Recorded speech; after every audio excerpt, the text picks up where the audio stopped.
in a lovely stained glass ballroom that we've rented for the brunch. It is a brunch at 10:30 in the morning, again on the 23rd.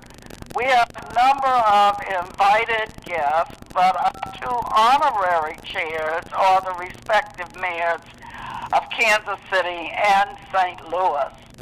So we're delighted to have Mayor Quentin Lucas and Mayor Tashara Jones as our honorary co-chairs.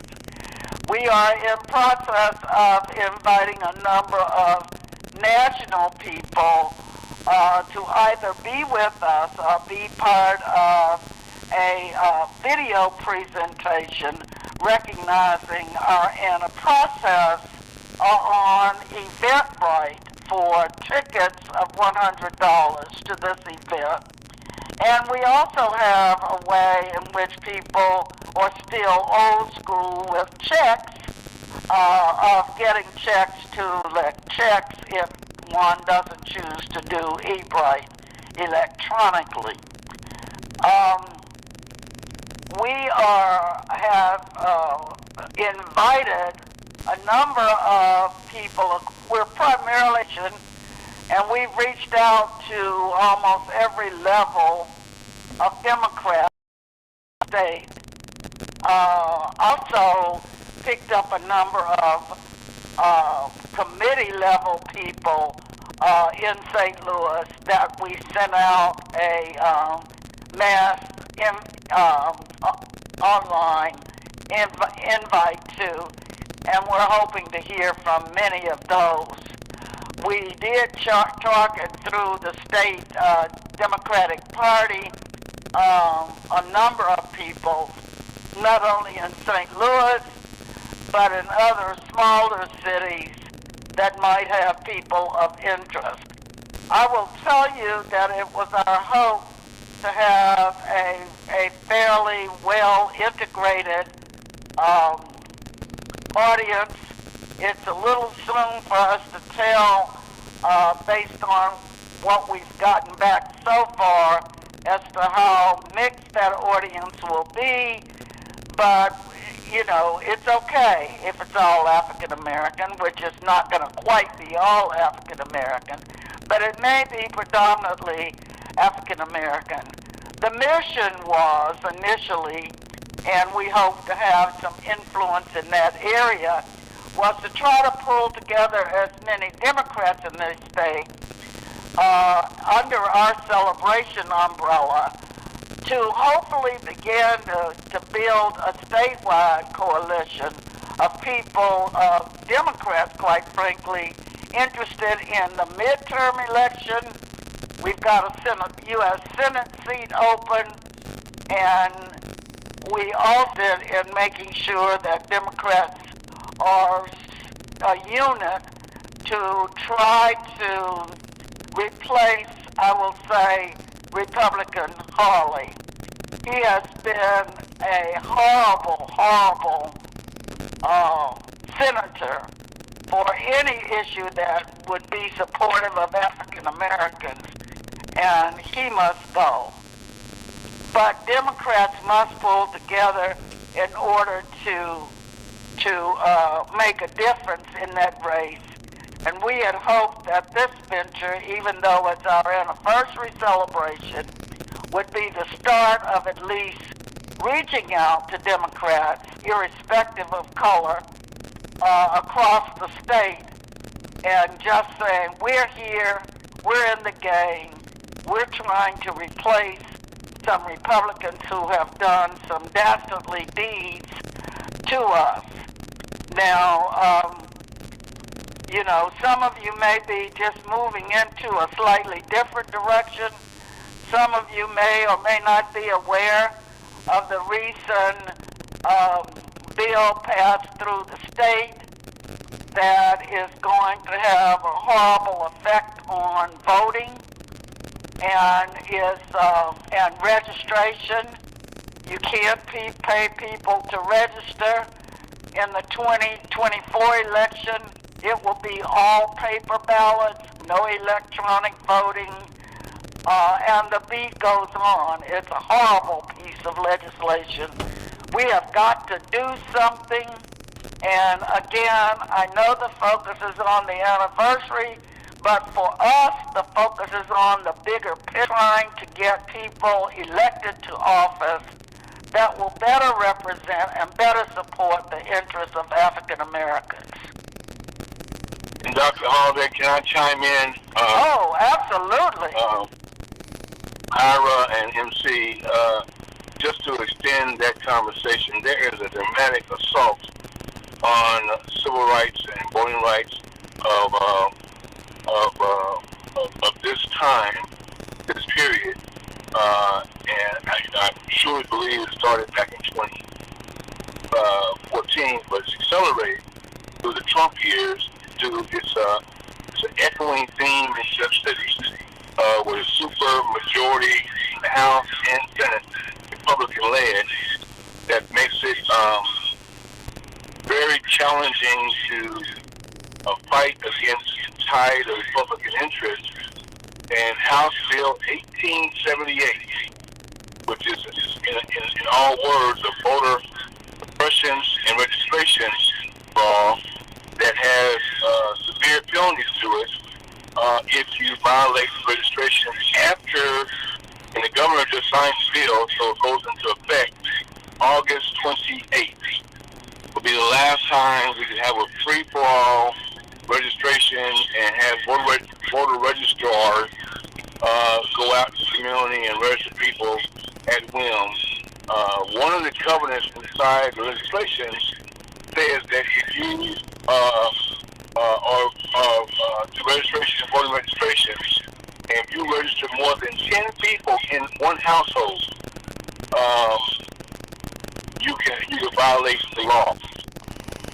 Now, I'm not an attorney, but our state senator tells us, Barbara Washington, who's a Freedom Means executive board member also, that there are severe penalties associated with the violations, which could include charge of a felony and your chances of losing your.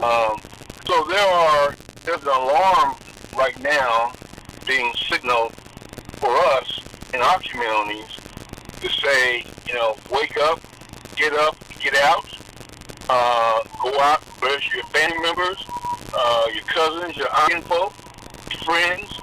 If you love the idea of having your destiny put into your ballot hand, because if we continue not to vote Democrats back into the House and Senate at the Jefferson City level, at the Capitol, we are going to see ourselves civil issues in our community, including the impact and effect to our education systems. Of those 114 counties, there are probably literally 10, maybe 12 of those stretched towards conservatism that might lean Democratic, and the two strongest communities, Democratic, are together under different umbrellas and begin to protect not only our rights currently, but the current rights of our children, our grandchildren, and their children. We can see, as you saw in Roe vs. Wade, a 50-year reversal in the courts. 50 years. We'll get some back in the power in the House and the Senate, the majorities. At the Capitol level, the United States government, we may see a dramatic reversal on many different rights and civil rights. And so voter registration is an impacting episode to make sure that we find common reasons to get all of the groups that are advocates for Democrats and voting rights to start registering people who are eligible under this law. I say that because we at Freedom are embarking. There are several things going on simultaneously, one of which is Dr. Holiday explained our 6th anniversary celebration. But in the shadows of that, we have a campaign going on at Freedom also for U.S. Senator, U.S. Congress Jackson County government legislators and state meet committee men and women, and a couple of ballot bond issues.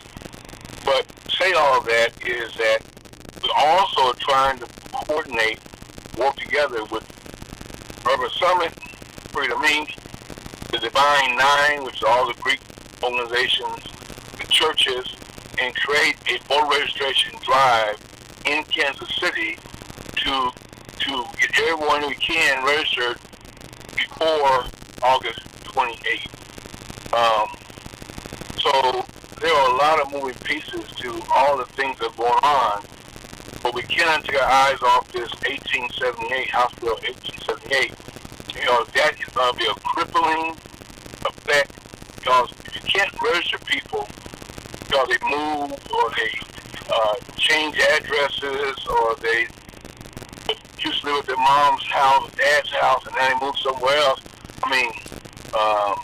And we have a very transient community among black folk. That dents into the GOTV, get out the vote effort, because our numbers are dwindling because people are passing on to glory, and some folks, seniors, other folks are moving to different parts of outer city of Kansas City. Rodney, while you're doing that, I know you know the local number of qualified but unregistered voters in our little area. Will you recite that number if you recall it? In the 12 wards of Freedom Inc. that we have 12 committee men and women, we have 12 wards that we associate with our committee, Jackson County Democratic Committee function. There is 24,412 unregistered voters, and I have all of those personal identification information cards at Freedom's headquarters. I got 4 boxes of all these different phone names, addresses, phone numbers, gender, at that in our office. So part of our effort is trying to find out a mechanism that we can orchestrate a universal voter registration rally organization effort. Gail, I was talking to Walter Pearson, who used to be both for Governor Nixon, and Kelvin Simmons. And Walter reminded me of the 48-hour marathon we did, but we registered like 15,000 people over a 48-hour, 3-day weekend. So I've got him engaged now, and we're trying to put together a larger picture with all these different groups, because as we found out, some folks, like, say for instance, the 16th Ward with Ken Bacchus, who's our second vice president of Freedom Inc., and Gail McCann Beatty, who is a former state rep and also chairwoman of our board of directors at Freedom Inc. Ken Bacchus is a former city councilman in Kansas City, 5th District. They took their board, which they had about 1,800 people in their 16th ward, and they went through it, kind of looking through it, and they were in the breadth of the first 4 precincts of that ward. There were probably 100 people that had either perished, gone on to glory, or had moved. His son hadn't voted from that address at mom and dad's house in 20 years. He's been in Dallas, Texas. He's a former Navy pilot. So, but they had him as an addressee to them. So that's and some of them was duplicated names. So a lot of that has to be filtered through, and then look to a target to try to do the registration. So I say all of that because similarly, I'm sure in St. Louis, Ferguson, those communities, Norman, I'm sure, Normandy, I'm sure those communities have similar election jurisdictions.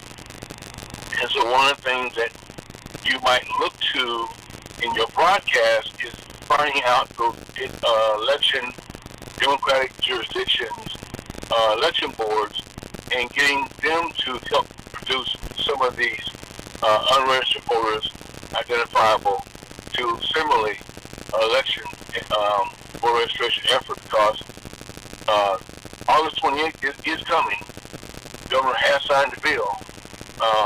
And if you register 10 plus 1 and do not register with the Secretary of State's office, once you get 10 plus 1, you will be in violation and subject to penalties, fines, and probably a felony. I think you covered that quite a bit, Rodney. I just want to add to what you just said. You haven't mentioned this part just yet, but under this bill, the Secretary of State has the right to purge rolls, voter rolls.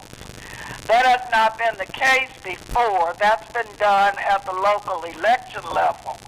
And now we've got a Republican Secretary of State who has been given under this bill a new sense of power in terms of taking names off the roll.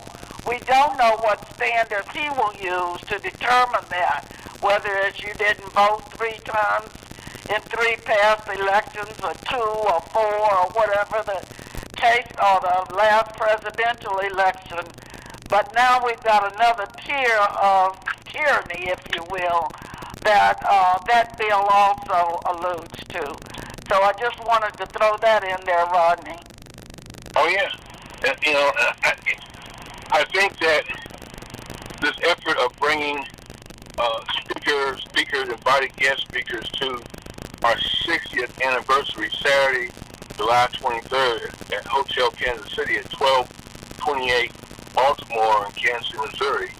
I think that at 10:30 Saturday morning, I think the whole idea from Dr. Holiday's conception was that we bring in a person that universally espouse our democratic values and agreements in our communities, and say, can we all just work together, and by having this cross-cultural identification with different communities coming to Kansas City for our celebration. But it's really a celebration of freedom, but it's also a celebration of democracy and ownership of voting and our impact in voting for our interests, for our constituents in our community. Because unless we look up, we will be back to post-1965 in some ways, and restrictive covenants for us to be able to vote. So that's why I'm so hopeful that this conversation, Ira and MC, is extended.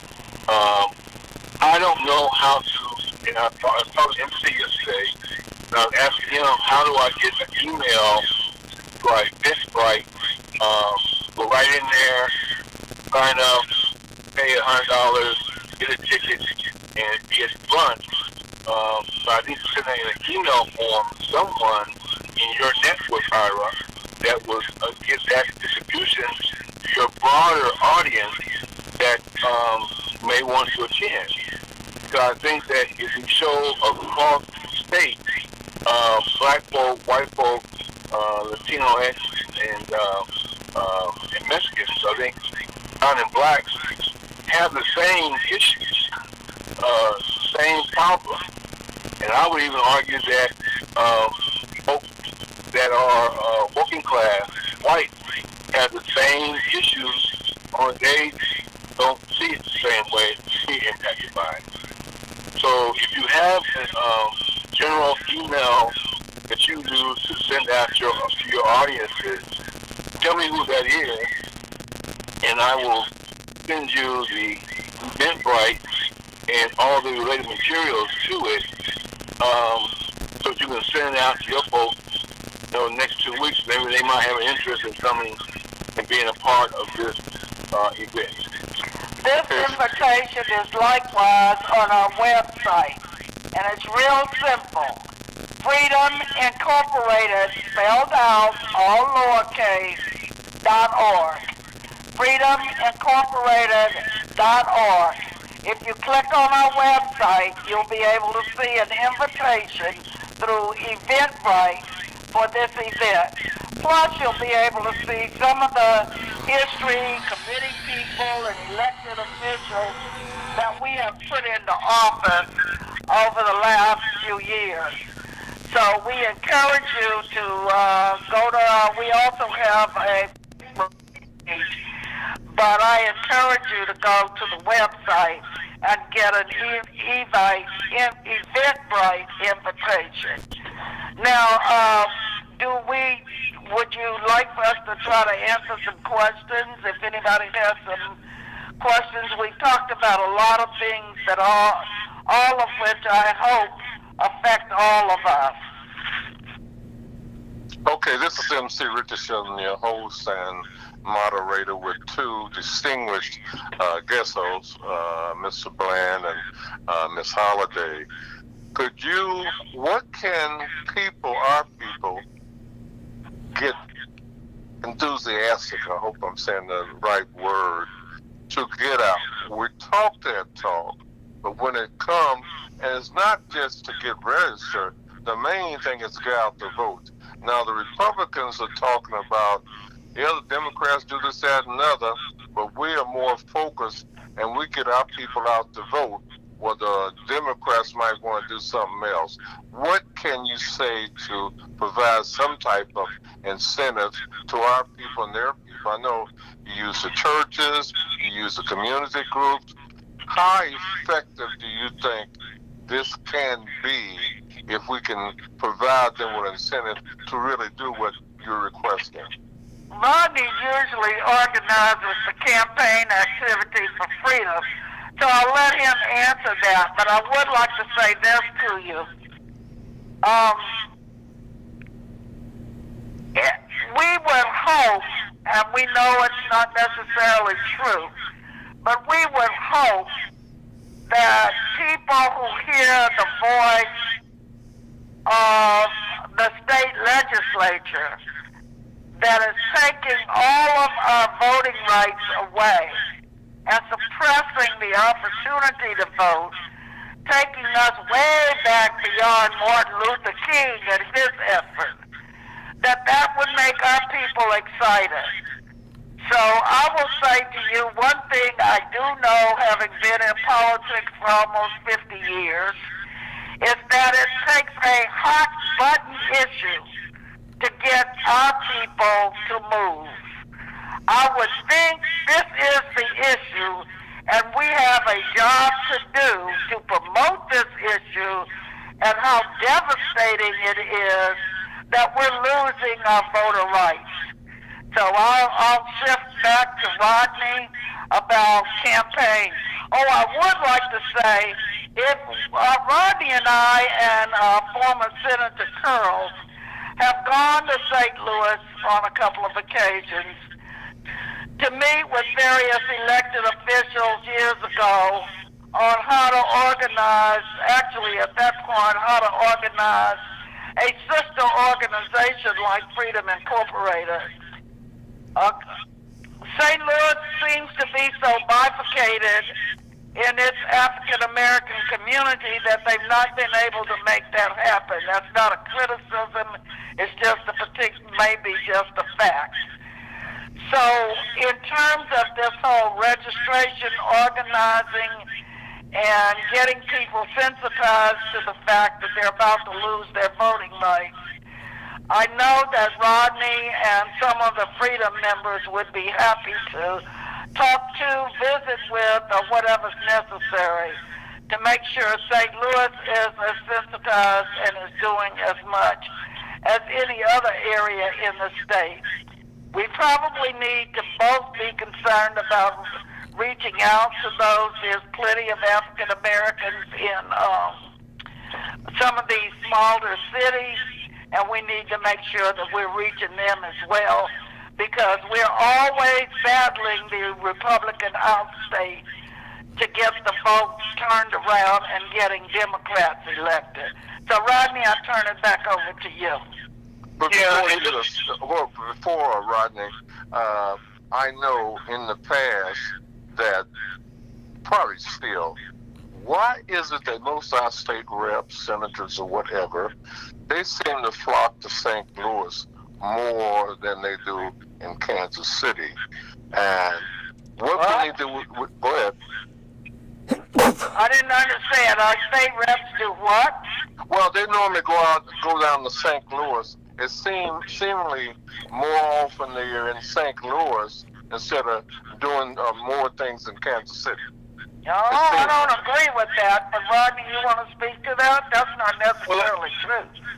Well, let me just say to you, MC, that our delegation consists of about the entire delegation in Jeff City of the Black Caucus members is about 24. 6 of those come out of Kansas City, Missouri. They don't go to St. Louis with any regularity. They go to St. Louis with the purpose of an effort or an event. Similarly, a lot of St. Louis folks, Clem Smith, Steve Roberts, even Tashara Jones, some of those folks have been in Kansas City a lot. Wiley, Representative Wiley, they come to Kansas City also for some of our functions and some of our activities. But the unified effort, I think, that speaking about how we bifurcate and work together, is that we have been to St. Louis, Gail, Dr. Holliday, Senator Kiki Curls, former Senator Kiki Curls, and myself, and met with Mayor Patrick Green of Normandy. I'm very familiar with the Walton, what I call the Walton, Al Walton, Albert Walton. Albert Walton, yeah, his former state rep, his collective effort that stimulates freedom to some degree. Only his is more family-simulated office winners. I'm very familiar with the former Congressman Clay regime or Sheen in St. Louis City County. So there are similarities to the pattern of orchestrated efforts on a ballot or universal ballot for elective offices in Kansas City, St. Louis counties. But I would say to you that Dr. Holliday is absolutely right. People think that if I vote in the presidential election, I've made impact, I've done something. Well, really you haven't, because for the immediate impact is national, but the immediate impact is local. So your city council people, your aldermen, your state reps, your county elected officials, those are folks who make a day-to-day, week-to-week decision votes on ordinances that impact your immediate community. And also your community people and your school board members. Absolutely. And those are the races that people should be falling over each other to really vote on. I'm not saying that the national elections aren't important. They are. Because we don't have any impact.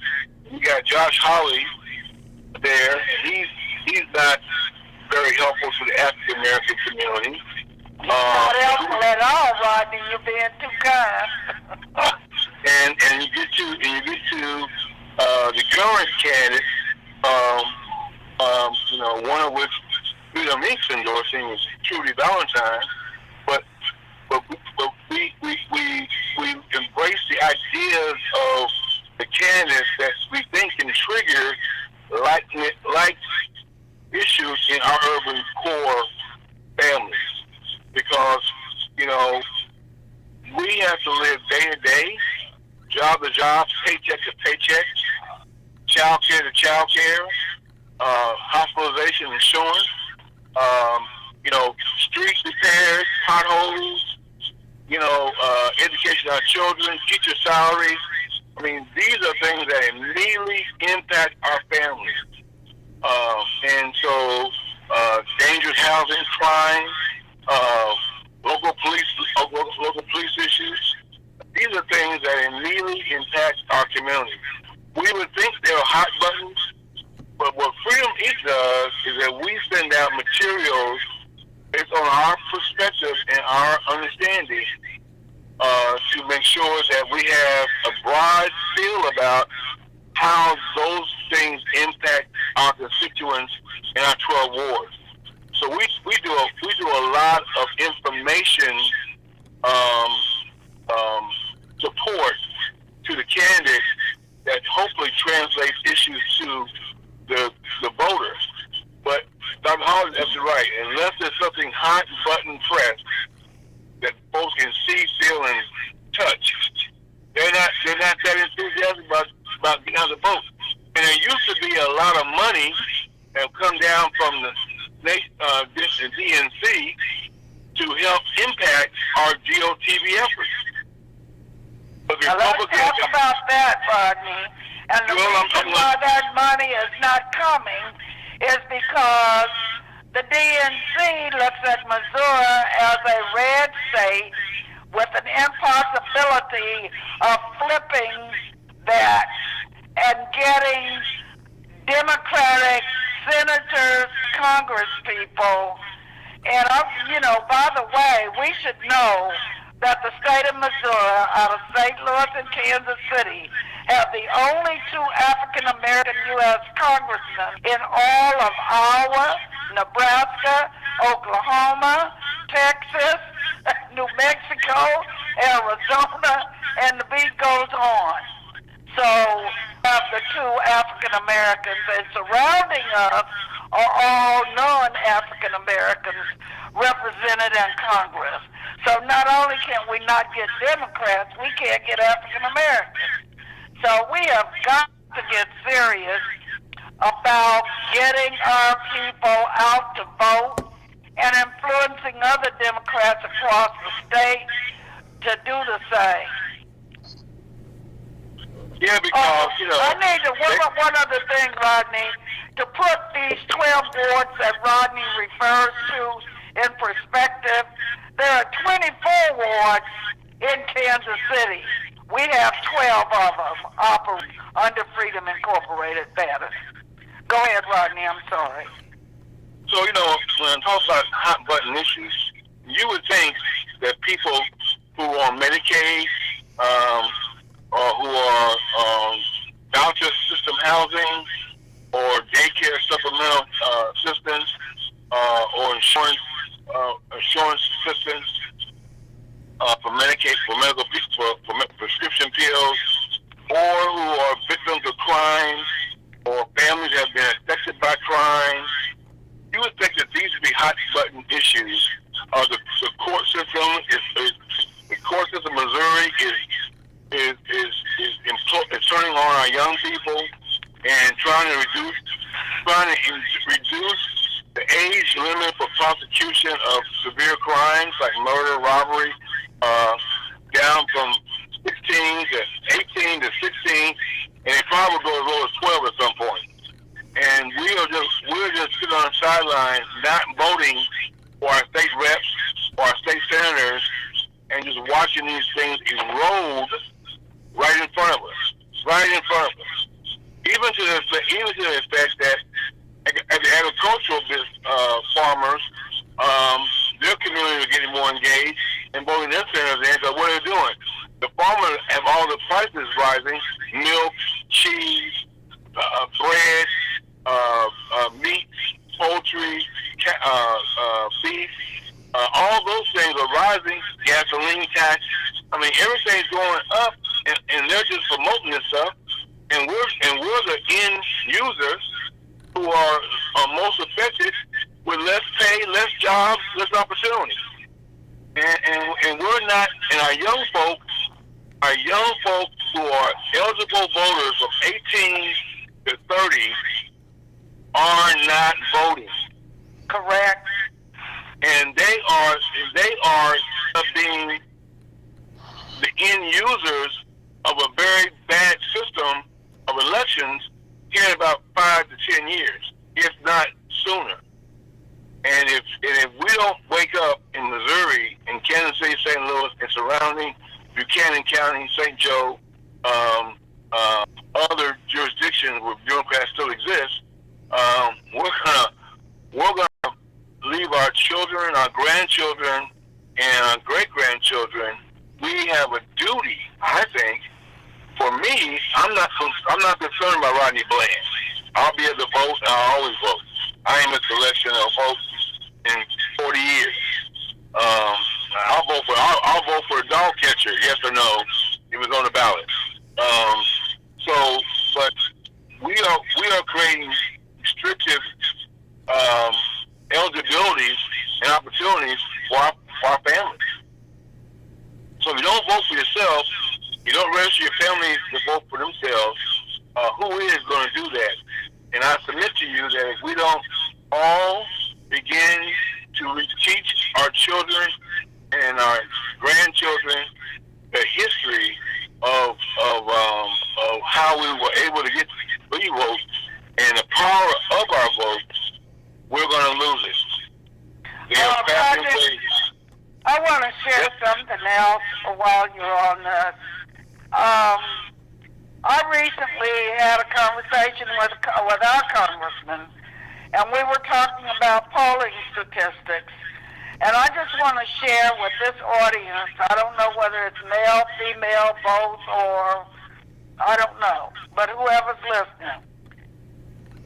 In the last presidential election, 13% of African American males that voted for Donald Trump. It is estimated that in the next election, in 24, if Donald Trump runs again, 20% of African American males will vote for him. Something is rotten in Denmark. We need to figure out what it is that would make African American men support that, vote against themselves. Just want to pass that along. I mean, there's just so many connective issues in this political game. There's enough for everybody to be out there trying to work on these situations. Well, I think you're right on point, Dr. Holiday. I mean, we, MC and Ira, we digest this information among all of our group sets and our Freedom League board members. There's probably 5 of us. There's 19 board members in Freedom Executive Board, and we probably have 5 people of that 19 who have never run for office. Everybody else has been elected or former elected. And I say that to you so to put in perspective that we kind of digest politics and the impact of the vote and the impact of local, state, county, school boards, federal. We watch the tea leaves, and we listen to our state reps and our state senators as they give us information in our monthly meetings during sessions. So there's a lot of rotten things in Denmark, to use that vernacular, that we are not paying attention to, and she's absolutely right. One of the things is, for some reason, these millenniums believe that they are on the right side of the right vote by voting conservatively with Republicans and inspired by the Donald Trump's lyrics of business and politics and the craziness that brings. But the issue is that some of them are voting that way, and the rest of them are not voting at all. Yeah. And then the jobs start drying up, like, they go to more robotics and get rid of laborers, and move toward General Motors or Ford or aviation plants, poultry plants, and move toward more robotics, and they start losing their jobs, they've already reduced the amount of time you can get on unemployment. They keep shrinking that pool of money, although they got plenty of money. They keep going from 12 weeks to 8 weeks to 6. That's it. So we have a real responsibility. All of us listening to this show have a responsibility to protect our values, our votes, our interests, well beyond our own personal disgruntlement with somebody who's elected official. I ain't gonna vote for nobody no more. I mean, when I go canvassing, which I still do, and knock on doors, I say, "Are you gonna vote this election?" No, I'm not gonna. What's the point of voting? And I went to a family recently, and a mother of 4 children, young children, and she's a Section 8 recipient, and I learned all this by talking to her, and she wasn't going to vote. And I said, you get vouchers, yes. You get food stamps, yes. You get Medicaid, yes. You get assistance for child care, yes. You get meals at school, yes. My children. I said, you don't vote? You realize that at some point that may all go away from you? If the Republicans continue? And she said, well, Rodney, one of the things today, we did a program today on our chamber, and look at looking at looking at the black church and the black community, how they can become more actively involved and working to get things done. And I think in years gone by, our black church was somewhat actively working to trying to get things done. And that has just somewhat faded into the past, as far as trying to work with us. And the initiative that we at the chamber are going to start, with some schools, some churches here, then with our local school board is how working out to, some programs from the young blacks, how they can get more involved in their communities, and with some ideas and some ways where we can provide some scholarship funding to them also, and also provide some funding for we can educate them, some programs that can, because everything you do is going to cost money. That's right. We need corporate America more involved here in doing some things with our students here in the St. Louis area, and I'd like to do it across the state also. I know I can't do it in Haiti, and I know I will be trying to do it in Kansas City, so we're looking at you guys up to get you involved. Let me piggyback off of that, if you would, about faith-based or whatever. I have nothing against them, but one faith-based organization, or the one that don't vote, but they have to live by the law of the land, okay? And they're powerful in numbers. The other ones, the students and a lot of people I've spoken with in the past, and still speak to them today, they said, I don't have to vote, the Lord going to take care of me. Oh, God. And sometimes, okay, both of you probably heard this, but I was trying to think, I couldn't get the name out, but Kingdom Hall, those people do not vote. At one time, the Muslims didn't vote, but now I think they're getting that, because the only way you're going to make something happen is your vote. And we are brainwashed by that. We're brainwashed that somebody will take care of us, and we don't have to worry about it. Well, that's a falseness, because I guarantee you that one of the single marks of the Republican Party is God and country, and both God, guns, and country. And so those folks in the rural communities who vote against their own interests in the rural communities vote because the pastors and preachers tell them that they gotta vote because God ordains that, or support that.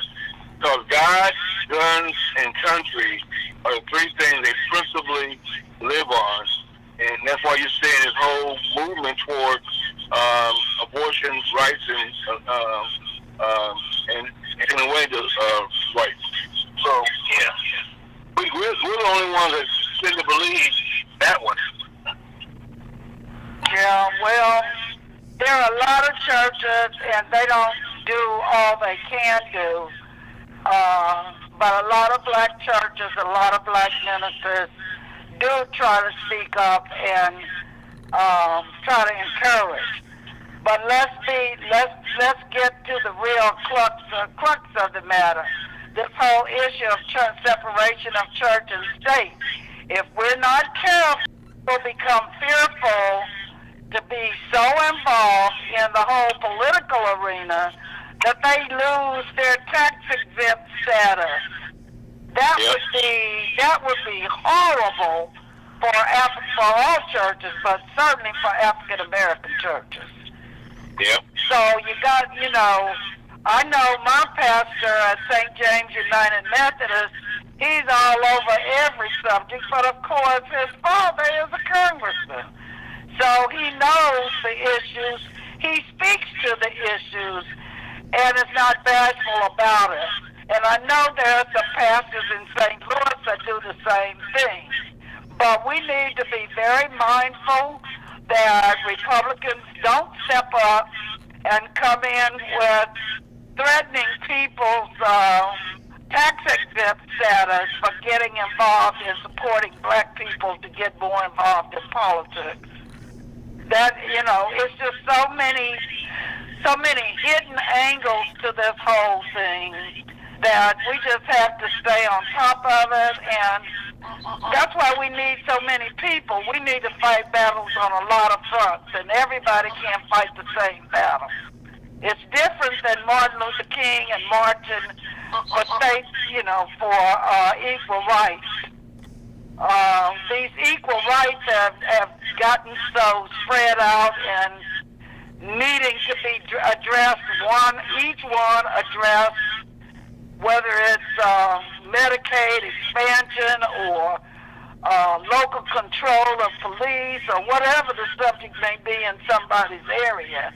It's all got to be worked on, and it's and have a number of people volunteering and working to make changes. So we just got a lot of work to do, but the first one and foremost important that we need to focus on at this point in time is this voters' rights bill.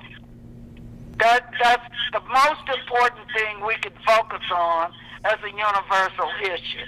Now, there are local issues that probably need to be focused on, but statewide, that's the issue. Well, one of the things right now is that we get up against the clock. For us time-wise here. So what I'm doing is stepping in and asking if we can kind of give numbers and stuff so people can get in contact with everyone. They would actually get more about what's going on because 6 o'clock is knocking at our door right now. Yeah, well, go ahead. I would tell you that if you'd like to reach me, 816-510-5714 is my number. You can go to our website, Freedom Incorporated, spelled all the way out, .org, and look up Freedom, and there are buttons on there you can click and put comments or ask for information or do our Eventbrite. We have a schedule. We have a couple more events scheduled. So those are ways you can get hold of us right away. For me, at the holidays, she may or may not want to give her number out, but that's up to her. Well, all the fraudulent people out there have it already, so I don't have any problem. I must get 3 of those a day. My number is 0605. I'll be happy to talk to anybody who wants to talk about any of these subjects. I think also the people got the Facebook and got listening should really help get the word out. This is very important. This is a very educational. Some of it's not new to some of us, but we have to get out there. We don't realize how important the vote is. We can get brainwashed, but when we have to go in those lines and can't get a job, and normally in politics that we're gonna have X amount of jobs. So I appreciate both of you, and even the people from the Missouri Black Chamber of Commerce, and of course Yuma. But we have to continue doing it, not only for this week, but a continuation. If you know other people that got public affairs shows or whatever, tune in to Freedom Incorporated so they can get the word out. We got to win. You can't do anything if you're a loser. That's right. And I just want to say, I hear a lot of black people saying, why should I support the Democratic Party? Well, I'd like to think we have other parties that we could fall on, or we could organize our own parties. But right now, the Democrats is all we have. Okay. Everybody knows they're not that wonderful either, but they're better than most. And I wish people would look at Joe Biden. Joe Biden's done more for black people than any president in our recent past, including our favorite Obama, who couldn't. And on that note, amen, we want to thank you for joining Lunch with This was coming to Kansas City with MC Richardson, our gracious host, and also the founder of Yuma, United Minority Media Association, the oldest black media association in the country. And so on that note, thank you again. We'll talk to you again next week. Thank you. Good night. Thank you.